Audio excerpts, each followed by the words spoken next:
안녕하십니까. 건강을 지키는 약속 TV 닥터입니다.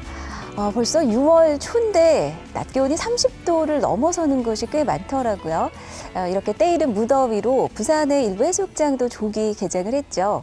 날씨가 더울 때는 야외 활동을 잠깐만 하더라도 금세 막 지치고 기운이 막 빠지고 현기증이 나거나 어지러움을 느낄 때가 있더라고요. 이럴 때는 좀 시원한 곳에서 체온을 좀 낮춰주고 충분한 휴식을 취하는 게 증상을 금세 완화시키게 되죠. 그러나 이런 어지러움증의 증상이 좀 지속적으로 오래된다 또는 반복적으로 계속된다 싶으면 아마 걱정이 많이 되실 거예요. 가장 먼저는 내 머릿속에 좀 이상이 있나 싶으실 텐데 사실 어지러움증의 많은 원인이 귀 속에 있을 때가 많다 그래요. 아니면 머리에도 물론 있을 수 있고 아니면 스트레스가 많아서 또는 우울증과 같은 시민성으로도 어지러움증이 올 수가 있는데 이런 경우에는 뭐 MRI나 CT나 정밀 검사를 통해서도 원인이 정확하게 빨리 밝혀지지 않을 때가 많기 때문에 그냥 만성으로 그냥 저절로 키워지는 경우가 많다고 합니다.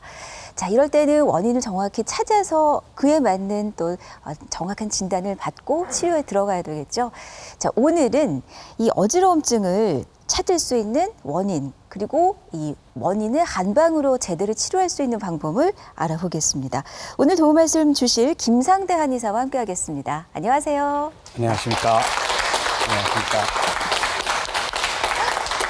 나들이 하기 참 좋은 날씨인데 날씨가 너무 더워지니까 오랜 시간 바깥에 있기가 좀 겁이 나더라고요. 네. 금세 어지러워지기도 하고 어떤 분은 막 차만 타도 멀미를 하기도 하고 하는데 이게 사실 어지러움증이라는 게 생명하고 직결된 게 아니니까 이게 꼭 치료를 받아야 되나 싶은 생각도 드실 때가 있는데 치료가 꼭 필요하다고 봐야 되나요? 맞습니다. 꼭 치료를 해야 되는 부분이고요. 네. 요즘 들어서 스트레스라든지 과로라든지 그 수면 부족, 그다음에 알코올, 그다음에 그 심리적인 요인 때문에 굉장히 어지럼증 환자가 많이 늘어나고 있습니다. 그런 상태에서 얼마 전 건강보험심사평가원에서 조사를 보면 5년 사이에 어지럼증 환자가 한 50% 이상 증가한 걸로 되어 있습니다. 네. 그리고 그 상태에서 여자분들이 한 70% 정도 차지를 하고 남성이 한 2배 정도 차지를 하게 되고요. 그 기에 문제가 되다 보니까 그 기에 쪽에서 문제가 되는 증상인 이명 증상도 기본적으로 환자가 늘어나고 있습니다. 근데 어지럼증은 평생 살면서 누구나 한두 번은 겪을 수 있습니다. 그렇죠. 근데 이게 어지럼증이 너무 중증의 어지럼증 사람들은 일상생활이 불가능하고 네. 누웠다 일어날 때 몸이 비틀거리면서 쓰러진다든지 이런 식으로 발생하기도 하고요. 그러면 막 어디 다치시잖아요. 그렇죠. 그러니까 급성으로 오면서 너무 심하게 되면 이게 누웠다 일어나면서 쓰러져 버리니까 특히 목욕탕에서 아이고. 쓰러지고 되면 네. 그 내진탕이 발생을 한다든지 골절을 입는다든지 이런 식의 증상들이 발생할 수 있으니까 네. 조심해야 되고 또 하나가 급성으로 오는 어지럼증은 이 어지럼증뿐만 아니라 구토를 한다든지 그러니까 너무 죽을 것 같이 가슴이 두근거린다든지 이런 증상을 보이다 보니까 예. 응급실을 찾게 되죠. 그러니까 그런 부분에서 어지럼증이 좀 심각하게 그러니까 오는 뭐 상태죠. 한두 번씩 가볍게 오는 어지럼증이 아니라 이런 좀 중증으로 심하게 또 급성으로 온다면 생활에 막대한 지장을 받을 수밖에 없겠네요. 네, 그렇습니다. 예. 근데 보통은 이제 어지럼증이 생기면 어느 부위에 이상이 있다고 가장 먼저 생각이 드세요? 머리. 그죠? 내 머리, 뇌 속에 혹시 이상이 있는 거 아니야? 이렇게 어지러우니까? 라는 생각을 가장 먼저 1번으로 하게 되는데 맞는 생각일까요? 아닙니다. 사실은 어지럼증의 가장 큰 원인을 차지하는 건 네. 기입니다. 기가 한 70% 정도 작용을 하게 돼 있고요. 네. 그 다음에 머리가 한 20% 정도 차지하게 되어 있습니다. 그리고 세 번째로는 목이라든지 네. 구조적으로 몸의 상태에서 한 10% 정도 차지하게 되어 있고 그게 100%가 다 되지만 복합적으로 미세하게 세 가지가 조화를 이루면서 또 어지럼증을 이루는 경우가 있습니다. 네. 그 어지럼증의 양상에 따라서 크게 네 가지로 분류를 합니다. 네. 귀 쪽에서 어지럼증이 온다면 회전성 어지럼증이 되는 거죠. 회전성이란 빙빙 돌게 되는 거죠. 아. 내가 빙빙 도는 어지럼증이 있다라면 네. 이석증이라든지 메니에르 증후군이라든지 전정신경 저하라든지 편두통성 어지럼증을 의심할 수 있고요. 그게 이제 귀에서 오는 거다. 예, 그리고 비틀거리라는 거는 그러니까 술 먹은 사람처럼 비틀비틀거리면서 자세가 안 좋을 때 중심이 안 잡히는. 안 잡히는 거죠. 그럴 때 자세가 불안정하게 오는 비틀거림 어지럼증은 머리에서 오는 경우가 많죠. 아, 네. 세 번째로는 아찔하다. 그러니까 누웠다 일어났는데 아찔하다. 아찔한 게 뭐죠? 별이 보인다.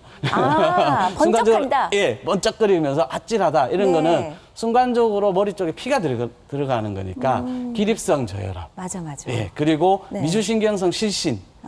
그다음에 노인성 어지럼증들이 그 아찔함을 호소를 하게 됩니다. 그리고 또 하나가 시민성? 예, 시민성으로 마음의 어지럼증으로 뭐 내신경이 안정이 안 오면 이게 몸에서 착각을 하는 거죠. 신경이 안정이 안 되다 보니까 내가 어지럽다, 붕 떠 있다, 머리가 멍하다라는 어지럼증을 하다 보니까 네. 우울증이라든지 불안장애라든지 공황장애라든지 불면증이라든지 이런 게 있을 때 그런 어지럼증을 느끼게 됩니다. 네. 그리고 또 하나가 원인이 단순히 딱 하나만 가지고 오는 게 아니라 복합적으로 오는 경우가 굉장히 많습니다. 어떻게 복합적으로? 이제 기에서 오는 경우도 있고 우울증에 그게 심리적인 요인으로 같이 복합돼서 오는데 기에는 검사를 하면 정상인데 나는 계속 어지러운데 이 사람 검사를 해보면 우울증이 같이 있었고 그 우울증 때문에 기 쪽에 문제를 같이 주게 되고 그 신경이 안정이 안 되다 보니까 네. 그래서 복합적으로 오는데 병원에서는 이상이 없는데 막상 안진 검사를 한다든지 우울증 검사를 하면 수치가 이상하게 나오는 상태가 서로 조화가 안 맞는 거죠.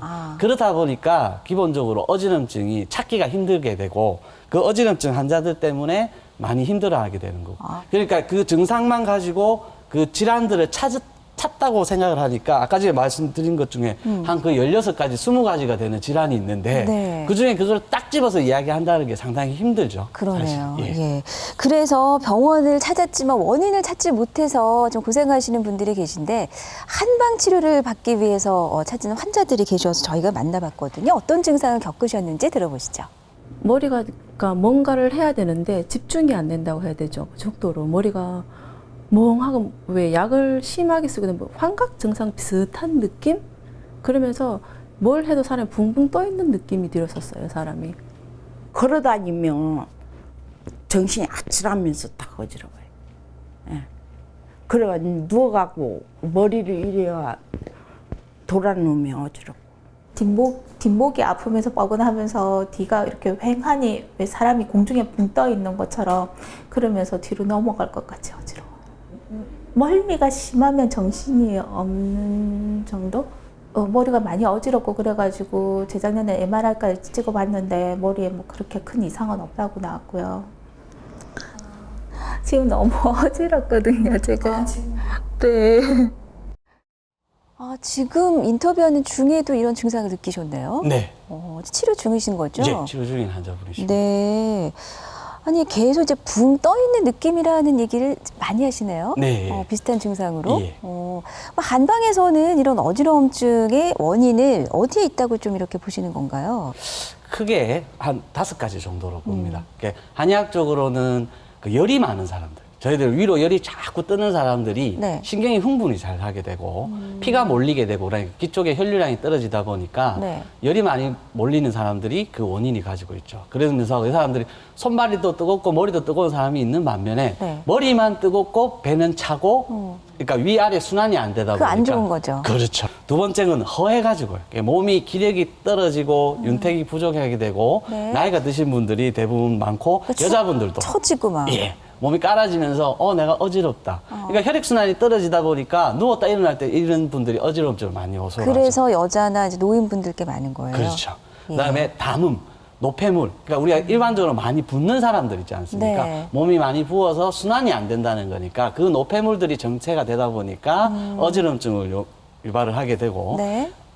많이 이제 그 붓는 사람들 가운데 뚱뚱한 사람들이 대부분입니다만 안 뚱뚱해도 부분적으로 이제 그 부분에 붓는 부분이 있어서 어지럼을 유발할 수 있습니다. 귀 쪽이 붓는다든지, 그러니까 얼굴이 잘 붓는 사람들은 또 그런 부분이 유발할 수 있죠. 노폐물 때문에. 네. 네 번째로는 중풍입니다. 우리가 풍이라고 하면 중풍 말고도 감기도 풍에 들어갑니다. 그래요? 그러니까 오랫동안 면역력이 떨어져 감기를 한 3달 앓고 나면 사람이 약해지잖아요. 그렇죠. 그럼 면역력이 해지고 식은땀 계속 흘리다 보면 네. 어지러워지게 됩니다.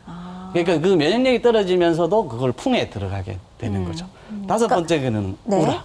울화. 예. 그러니까 우리가 말하는 열은 안 뜨지만 자꾸 정체되다 보니까 화병으로 이게 이제 신경성으로 계속 한쪽 신경만 흥분하게 되고 막히다 보니까 이게 이제 어지럼증을 유발하게 그러니까 막 되는 가슴에 뭐 돌덩어리가 있는 것처럼 답답하고 하면 그게 네. 바로 어지럼증을 유발할 수가 있는 거예요. 거죠. 그렇죠. 근데 계속해서 지금 여성을 예로 많이 들어주셨고 아까 환자분들도 다 여성이었고 실제로 2배가 더 많다고 하셨죠. 네.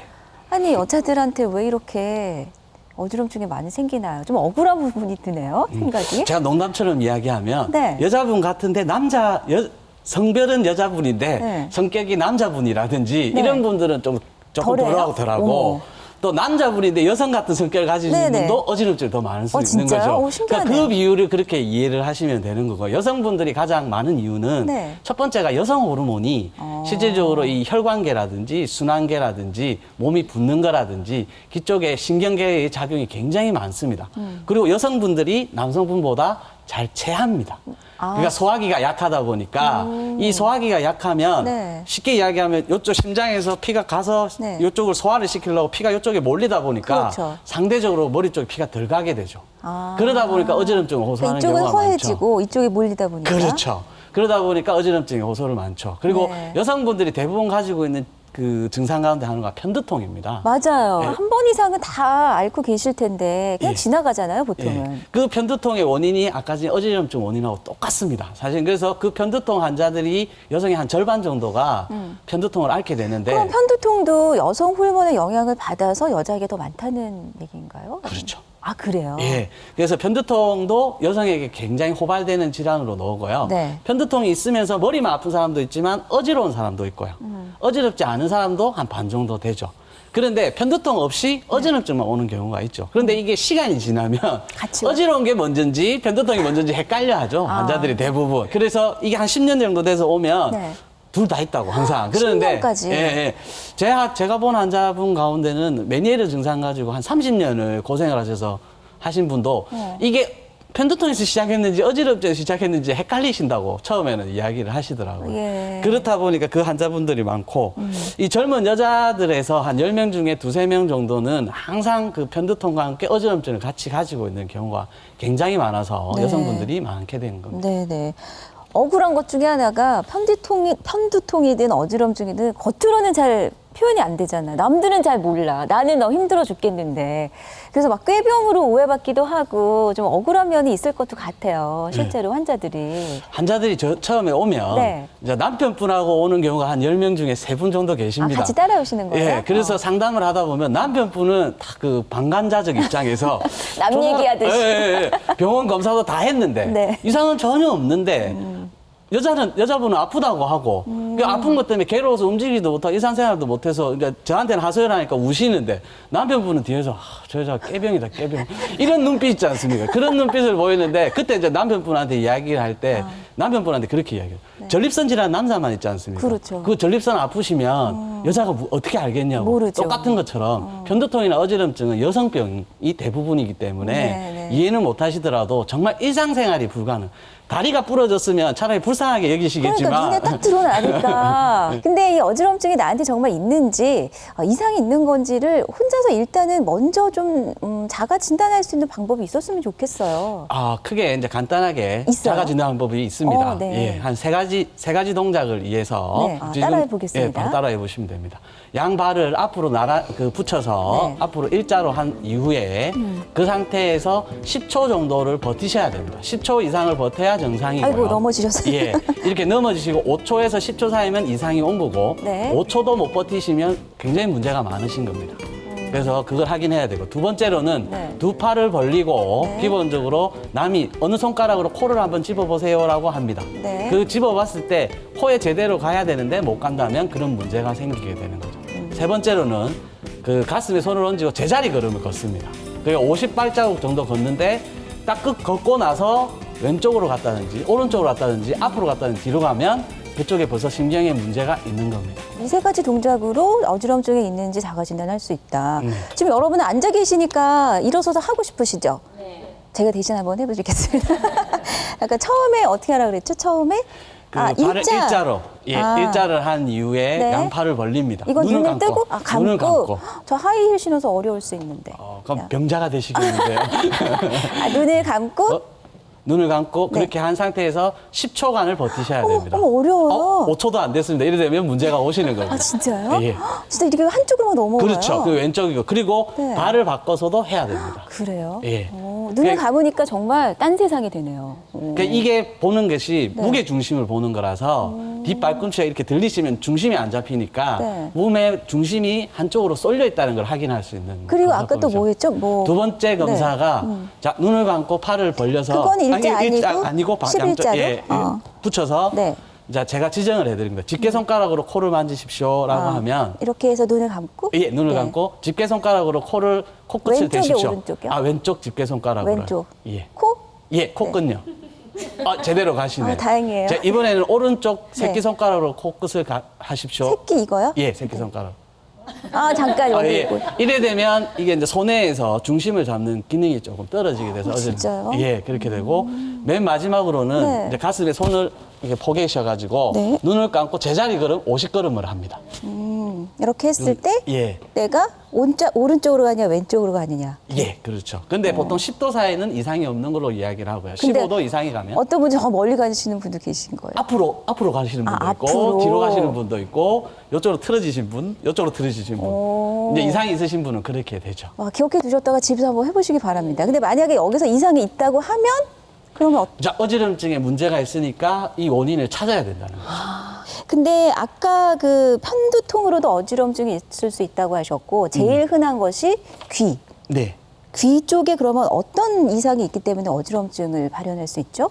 이제 이 그림을 보시면 귀에 달팽이가 한 마리가 삽니다. 여기 보시면 딱 달팽이 같이 생기신 맞아요. 부분이 있는데 네. 달팽이 몸체는 그 청각을 소리를 듣는 부분이고요. 더듬이 3개가 있습니다. 앞부분에. 이렇게 3개가 있는데 전정기관. 예, 전정기관입니다. 그러니까 달팽이의 더듬이는 전정기관으로 그쪽이 몸의 위치를 파악을 해서 어지럼증을 파악하는 부분입니다. 평형 감각? 예, 좌우나 회전 감각이나 앉았다 일어났다나 이게 요 안에 액이 있으면서 이게 쏠리는 증상으로 앞쪽, 뒤쪽, 측면으로 양쪽 귀에 다 있는 거죠. 네. 근데 그 귀에서 그 전정기관에서 문제가 와서 이쪽에 압력이 그 림프로 우리 액으로 차여 있습니다. 그 기관에 그 액이 문제가 와서 발생하는 게 메니에르병입니다. 그래서 그 귀 속의 고혈압이라고 하면 네. 그 액이 증가하면서 압력이 올라가면서 문제가 발생을 한 거죠. 아, 메니에르가 귀 속의 고혈압이라 그래요? 예, 그렇습니다. 별명이 귀 속의 고혈압이라고 해서 네. 이 압력의 그 액이 림프액이 증가하면서 압력이 올라가 버리면 메니에르 증상이 발생하는데 그 증상이 어지럼증입니다. 네. 그리고 그거보다 더 중요한 게 청력이 떨어집니다. 그리고 이명이 발생하고 뭐가 들린다고. 그렇죠. 바람 소리, 바람. 매미 소리, 새 돌아가는 소리, 뭐 이런 소리들이 들리게 되고 또 하나가 환자가 고소하는 게 네. 기가 먹먹하다. 기가 먹먹하다는 게 비행기 타셨을 때 아. 기가 먹먹하다는 느낌 있지 않습니까? 아니면은 왜 우리 그 수영장에 가서 물 속에 아, 들어가서 나왔을 때 뭐 물 안 나왔을 때 그 느낌하고 비슷한 거 아니에요? 그렇죠. 물에 들어가서 고막하고 그 내이하고 외이 부분에 압력이 조절이 안 되다 보니까 먹먹해지거든요. 맞아요. 그러니까 방금 말씀드렸듯이 압력 조절이 안 되니까 기가 먹먹한 느낌을 호소하죠. 그러니까 환자분들이 어지럼증과 함께 토하고 기가 먹먹해요. 귀에서 소리가 나요. 라고 하면서 귀 청력이 떨어지기 시작했을 때 메니에르병을 의심하게 되는 겁니다. 그러면 이런 그 메니에르 병하고 편두통하고 어떻게 좀 다른 거예요? 이 근데 아까도 증상이랑? 말씀드렸듯이 네. 편두통성 어지럼증과 메니에르병은 동시에 갑자기 발생을 하게 됩니다. 어느 날 갑자기요? 예, 어느 날 갑자기 발생. 어제 괜찮았는데 오늘 갑자기? 그렇죠.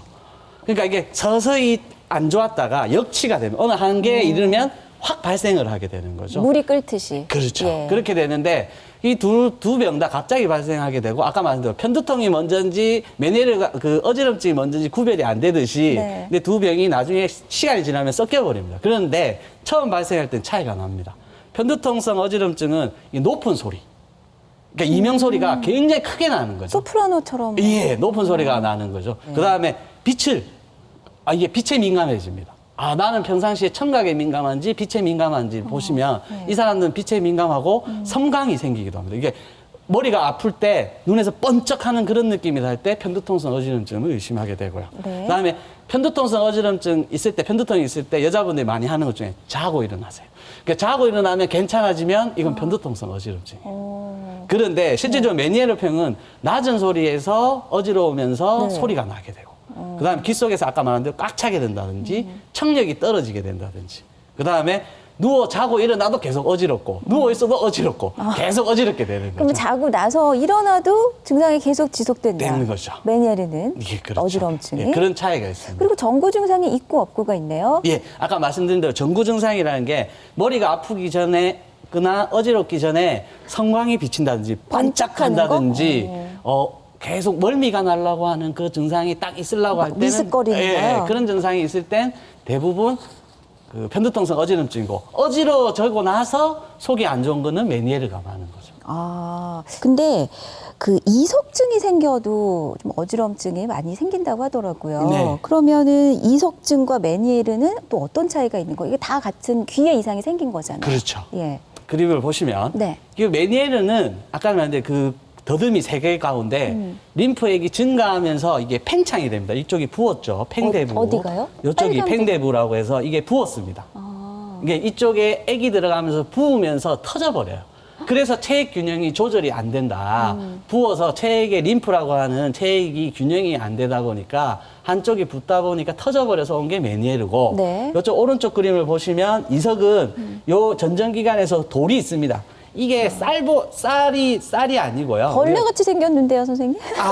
벌레가 아니고요. 그 막에 네. 돌멩이가 붙어 있는 겁니다. 그래요? 붙어 있는데 그 돌멩이가 떨어져 나가면서 네. 어지럼증이 이 길이 가야 될 길로 안 가고 잘못된 길로 가는 거죠. 그러면 이석이라는 건 저게 돌석, 그렇죠. 그럼 귀 안에 귀 안에 돌이 그 원래 있다는 있어야 되는 정상적인 돌인데 예. 붙어 있어서 물이 흘러가고 그 섬유가 지나가면서 내가 어느 쪽으로 흘린다는 상태를 알아야 되는데 이 네. 돌이 떨어져 나가면서 지가 있어야 될 장소가 아니고 다른 장소로 가버린 거죠. 그게 이석증이네요. 그렇죠. 근데 그 이석이 대부분의 사람들은 잘 붙어 있습니다. 근데 이게 노화가 온다든지 네. 스트레스를 받는다든지 몸이 안 좋아져 버리면 이석이 그 판에서 떨어져 나가게 되는 거예요. 그래서 그런데 옛날에는 나이 드신 분들이 이석증이 굉장히 많았습니다. 근데 요즘은 다이어트를 한다고 젊은 아가씨들이 네. 안 먹고 진짜요? 불규칙한 생활을 하다 보니까 네. 이게 벌써 귀의 판이 너무 노화가 돼가지고 네. 잘 빠지게 되는 거죠. 그것뿐만 아니라 이석증이 물이 탁해지도, 이게 요 안에 이제 액이 아까 전에 액이 있다고 했지 않습니까? 림프 액이요? 네, 그러니까 너무 뚱뚱해져도 이석이 발생할 수 있는 거죠. 아니, 뚱뚱한 거하고 림프액 많아지는 거 관계가 있어요? 림프액이라는 게 체액이지 않습니까? 네네. 뚱뚱해지면 지방이 많아지면 체액도 대사가 많아진다. 그렇죠. 부종이 생기고 하니까 대사 기능이 떨어지다 보니까 네.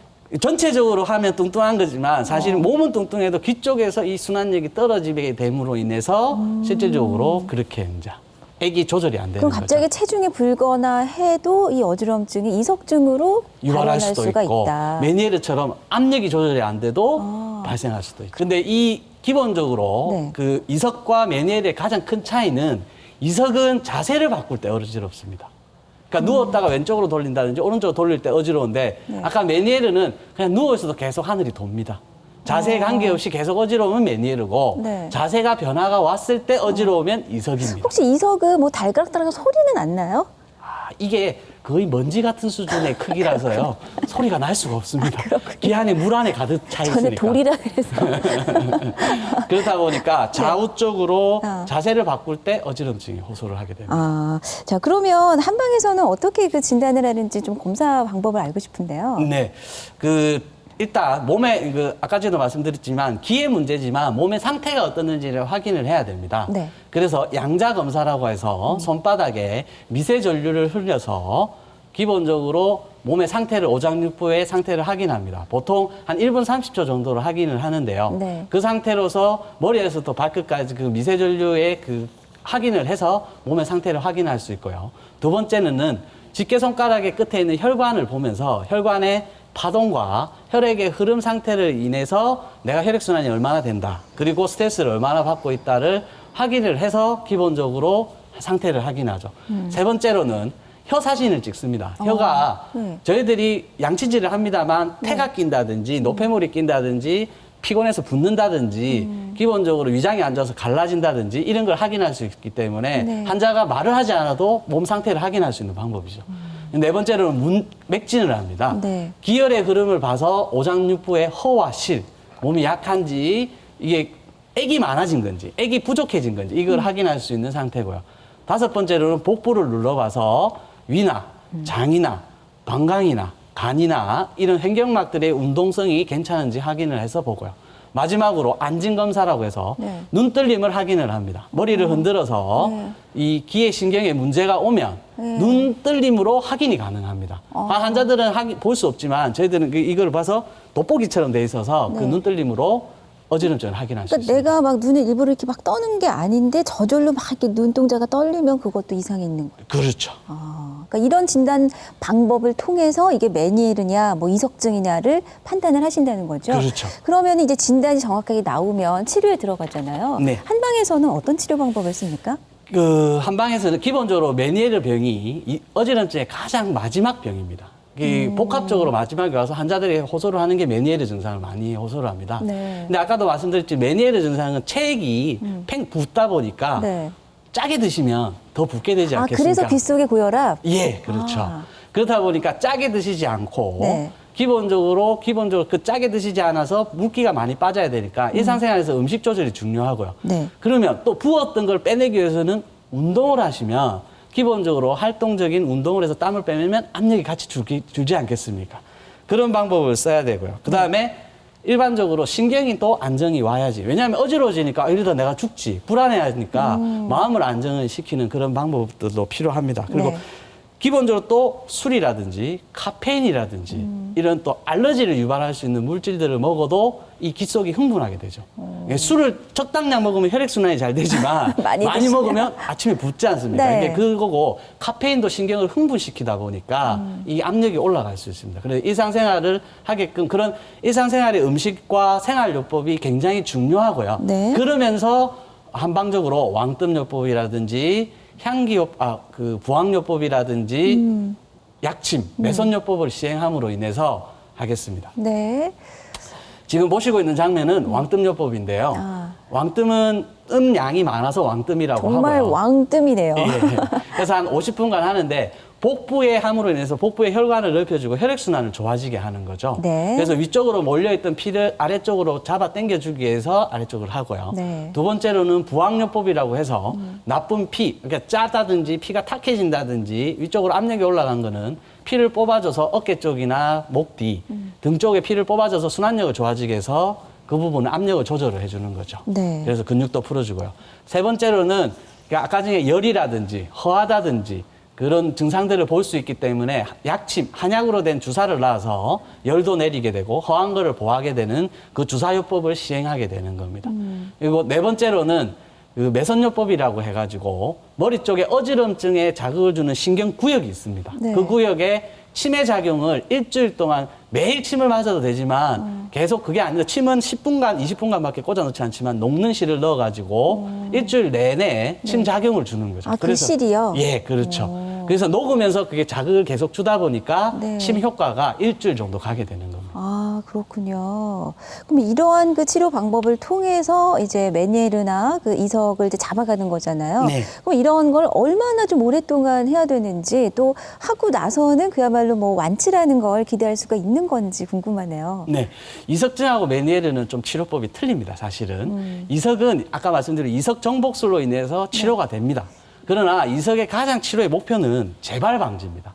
이석이 한번 떨어져 나가면 네. 그게 떨어져 난 돌이 또? 기억을 하나 봐요. 다시 그 길로 또 빠져나가는 경향이 있습니다. 그러다 보니까 네. 재발 방지를 목표로 하다 보니까 이석 정복술을 하지만 재발 방지를 위해서 한 2, 3개월 정도 치료만 하셔도 한 1년간, 2년간 몸이 약해지지 않는다면 지속적으로 문제가 없죠. 네. 그러나 메니에르 질환은 그 압력을 조절해야 되다 보니까 감기하고 똑같습니다. 내가 무리를 하게 된다든지 면역력이 떨어지게 된다든지 이렇게 돼버리면 다시 감기가 걸리지만 내가 몸이 좋아져서 계속 유지를 하면 그 상태가 감기가 올해는 잘 넘어갔습니다처럼 기본적으로 3개월에서 한 6개월 정도 치료를 합니다. 근데 메니에르는 기본적으로 난치라고 얘기를 합니다. 난치인데 이석보다 더 어려워요, 치료가? 굉장히 어렵습니다. 그러니까 기 질환의 맨 마지막에 질환이 메니에르입니다. 메니에르다. 그래서 메니에르 질환을 치료한다는 건 보통 3개월에서 6개월을 목표로 하는데요. 네. 3개월에서 6개월을 하는 게 그 재발을 방지하는 거고 증상을 완화해서 안정화시켜 놓은 다음에 네. 3개월 단위로 6개월 단위로 계속 확인만 합니다. 체크를 해보는 거. 그렇죠. 그래서 이 사람이 몸이 처져서 문제가 올 것 같으면 또 치료를 치료를 하는 해주고. 거고, 괜찮다면 6개월 단위로. 제가 지금 가장 오랫동안 치료하는 환자는 5년 동안 하고 있습니다. 그러니까 그분이 왜 치료는 이렇게 오래 3개월을 하고 네. 그다음에 3개월을 하고 많이 좋아지셨어요. 그리고 3개월 뒤에 괜찮아서 괜찮았는데 6개월 뒤에 증상이 살짝 있어서 한 보름 정도만 치료하시니까 다시 원 상태로 가셔서 지내시고 6개월 뒤에 또 괜찮았다가 감기가 드시고 나서 몸이 너무 약해지니까 또 오셔가지고 네. 한 그 반복적으로 관리를 해주는 거죠. 그렇게 해서 5년이 간 거지 5년 동안 계속 한 게 아니고. 그러네요. 그러니까 우리가 귀에서 이상이 생길 때 어지럼증이 많이 발현된다고 했잖아요. 또 뇌에도 이번에는 시민성을 좀 알아보려고 했는데요. 스트레스나 우울증으로도 어지럼증이 올 수 있다. 앞서서 말씀해 주셨죠? 예, 맞습니다. 예. 그 시민성 어지럼증은 기본적으로 어지럼이 한번 발생하게 되면 한 40%에서 50% 정도는 내가 이게 또 발생할까? 내가 이러다 죽지? 내가 이러다 어떡하지? 라고 하는 그 두려움 때문에. 걱정을 먼저. 예, 그렇게 하다 보니까 그게 우울해지고 불안해지고 심정적으로 안정이 안 되다 보니까 이게 다시 어지럼증을 유발하게 되죠. 악순환이네요. 악순환이죠. 그런데 반대로 그런 어지럼증이 없었는데 우울하게 되고 불안하게 되면서 심장이 안정이 안 되고 신경이 안정이 안 되다 보니까 어지럼증이 발생을 하는 거죠.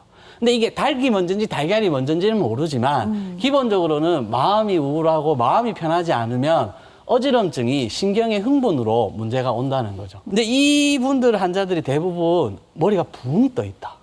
붕 떠 있다? 예, 예, 예. 나는 가만히 있는데 주위가 빙빙 돈다. 어떤 머리가 느낌일지 알 것 머리가 같아요. 맞지 않다. 막지 않다. 네. 내가 머리가 안 맑아요. 머리가 멍해요. 막 이런 호소를 하시는 분들은 시민성의 가능성이 조금 높죠. 그럼 일단 이렇게 시민성으로 우울증이 생기면 일단 마음을 좀 다잡아줘야 되지 않습니까? 네. 어떤 기능적인 그런 이상보다는. 그래서 치료가 어쩌면 더 어려울 수도 있을 것 같은데 한방에서는 이걸 어떻게 좀 다스리죠? 이 시민성 어지럼증의 가장 중요한 건 심리 치료입니다.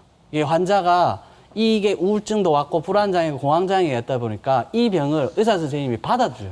수용을 해가지고 그게 마음의 병에서 온 거다. 그 걱정하지 마라. 그러면서 의사 선생님이 이렇게 치료하면 좋아질 수 있다. 지지를 해드려야 돼요. 그래서 긍정 마인드를 심어드리고. 예, 그렇게 하면서 한 3개월, 4개월 정도 마음이 안정이 되고 치료를 이렇게 적극적으로 하면 네. 좋아진다 하고 보장을 해드리는 거죠. 그런 심리적인 수용과 지지와 보장을 심리치료를 기본으로 깔고요. 네. 그 상태에서 기본적으로 향기요법이라든지 경두계 자기 자극 치료술이라든지 이런 것들로 인해서 신경을 안정을 도모를 하는 거죠. 네. 저 향기요법이라는 것은 캐모마일 오일, 그러니까 아로마 오일 가운데 캐모마일이라고 하는 오일을 네. 물 속에 넣고 끓입니다. 정말 그래서 향기롭죠. 증류수를 만들어서 보기만 해도 막 향이 느껴져요. 그래서 가장 신경이 예민하고 뇌에 바로 가고 있는 부분이 후각입니다.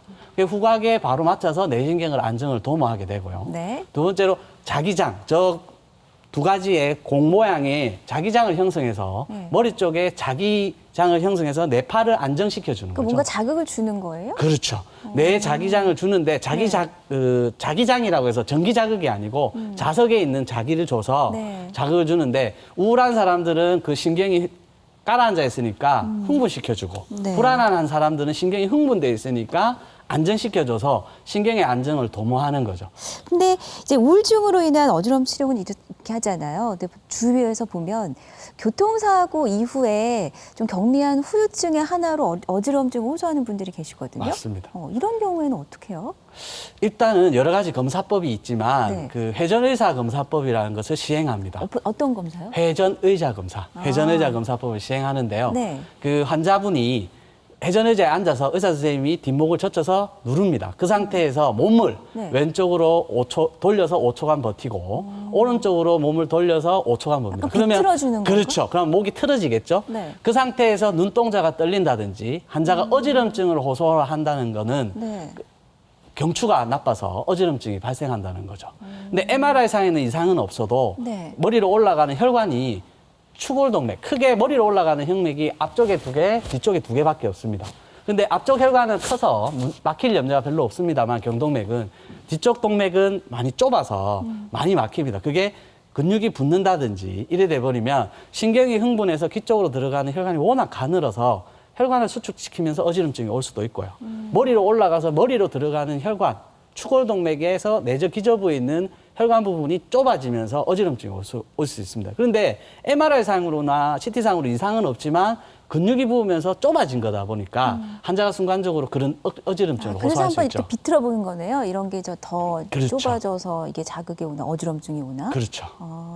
그럼 이럴 때는 어떻게 치료 받아야 되나요? 또 치료가 가능합니까? 예, 이거는 굉장히 어지럼증 가운데도 저희들 쪽에서는 굉장히 쉬운 어지럼증입니다. 아, 그래요? 예, 뒷목을 풀어주고 네. 척추뼈를 안정시켜주고 바로 잡아주고 일자목이 우리가 말하는 일자목이라든지 거북목 증상이 네. 근육이 긴장되면서 혈관을 수축시켜다 보니까 부항요법이라든지 약침요법, 침요법을 시행하면서 척추 감압 치료법이라는 것을 시행하게 되면 척추? 감압 치료 치료법을 시행하게 되면 네. 굉장히 척추 자체가 안정이 많이 오게 됩니다. 네. 여기 시행하시는 걸 보면 머리 쪽에 고정을 시켜서요. 기계가 기본적으로 왼쪽, 오른쪽 각도가 5도, 10도, 15도 해서 최대한 꺾어주면서 근육을 이완시키고 틀어진 척추뼈를 바로 잡고요.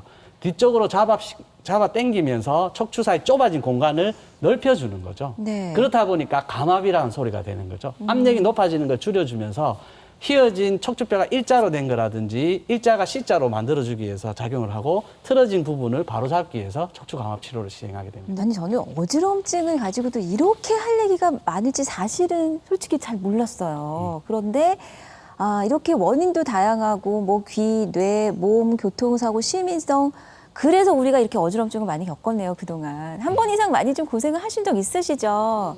혹시 오늘 뭐 직접 만나셨으니까 궁금한 점 있으신가요? 예. 저는 수년 전에 특히 발이 많이 붓고 어지럽고 이제 혈압이 원래 좀 낮아서 네. 일반 병원에서 종합 검진을 받았거든요. 근데 뭐 별 이상이 없어서 일반 한방병원에 가서 또 검진을 받으니까 네. 말초신경장애라서 그 당시 침을 말초신경장애. 머리에서 발끝까지 엄청 맞고 약물용도 많이 썼거든요. 근데 그 당시는 조금 효과가 있는 것 같은데 또 수년 이렇게 세월이 흐르니까 그 당시에 그런 병적인 또 원인이 계속 제가 지금 좀 심해지거든요. 지금도 고생 중이신 거세요? 지금 앉아 있어도 조금 어지럽고. 어지럽고? 그래요. 예. 그래서 뭐 다른 방법이 있는지 궁금해서 문의했습니다. 방금 우리 방청객분이 말씀하신 대로 다리가 붓고 네. 아침에 일어났을 때 무겁고 한 것들이 혈액순환이 안 된다는 거의 표현이지 않겠습니까? 네, 네. 근데 심장에서 가장 멀리 떨어져 있는 부분이 발이기 때문에 발이 잘 붓는다는 거는 심장의 순환력이 떨어질 가능성이 높습니다. 그리고 이런 분들은 원래 아침에 일어났을 때 더 어지러워지고 예, 누웠다 일어날 때 더 어지러워집니다. 그러세요? 네. 그렇다 보니까 그런 분들은 기립성 저혈압. 우리가 아까 말씀드린 대로 혈액순환이 떨어져서 누웠다 앉아있으면서 혈압 차이가 나고 순환이 안 되다 보니까 그런 증상들이 발생을 하는 거죠. 그럼 기립성 저혈압이라고 하면 심장의 박동이 떨어지게 되는 거죠. 그러니까 혈압이 낮다든지 아니면 맥박수가 낮게 되니까 심장 기능을 강화해줘서 혈액순환을 개선시키는 게 몸이 좋아지는데 아까 말씀드린 몸 관리를 안 하다 보니까 좋아졌다가 다시 그 순환력이 떨어지다 보니까 다시 그런 반복적인 일이 발생하는 거죠. 그럼 어떻게 하면 좋을까요? 실질적으로는 치료를 적극적으로 받으셔서 좋아진 상태를 유지한다. 딱 만들어 놓고 관리한다. 관리를 하는 게 그 상태에서는 올라오지를 않으니까 좋아진 상태를 만들어 놓고 유지하는 게 필요한 거죠. 네. 그러니까 환자분들이 착각하시는 게 대부분 운동하면 다 건강해질 줄 아는데 저도 그렇게 생각해요. 좋아지고 나서 운동을 해야 그걸 유지하고 관리하는 거지 좋지 않을 때 내가 운동을 억지로 하다 보면 더 악화되는 그 거예요. 운동이 치료가 아니기 때문에 그렇죠. 그러니까 치료를 해서 올린 다음에 운동하면 유지가 되는데 일단 요 과정이 필요하다. 치료 과정. 그렇죠. 그 과정을 하셔야 되겠는데요. 그죠? 예. 자, 그러면 운동은 그렇고 먹는 얘기를 안 할 수가 없어요. 네. 아까 그 뭐 식습관이 변함으로 인해서 이제 현대 사회에 어지럼증이 많이 증가했다는 말씀도 해주셨다면 음식은 어떻게 좀 우리가 조절해서 먹는 게 좋을까요?